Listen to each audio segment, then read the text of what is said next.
بعد الدخول إلى لوحة تحكم الموقع يتطلب منا إنشاء قواعد البيانات لرفع نسخة الفيب وتنصيبها عليها، ولعمل ذلك نتوجه إلى الميسكويل ديسكتوب كما ترون. بعد الضغط عليها تظهر لنا الصفحة التالية.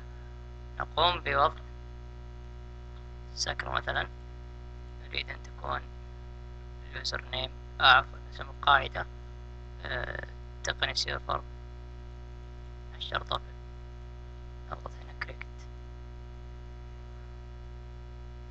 تم إضافة قاعدة البيانات. بعد إضافة قاعدة البيانات نحتاج إلى عمل يوزر خاص بها. من هنا يتم إضافة مسكول يوزرز edit new user كما ترون. كلمة المرور يجب أن تكون محفوظة. من هنا تستطيع إنشاء كلمة مرور تلقائية وأكثر قوة، ولكن يجب حفظها. بعد ذلك نقوم بعمل اسم مستخدم.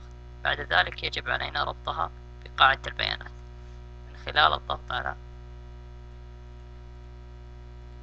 edit user to desktop. هنا اليوزر تقني سيرفر شرطة بيب 4، وهنا قاعدة البيانات ونضغط edit. نعطيها كافة الصلاحيات make changes.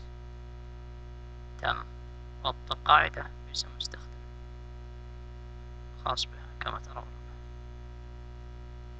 الآن تم عمل قاعدة البيانات وربط اسم المستخدم.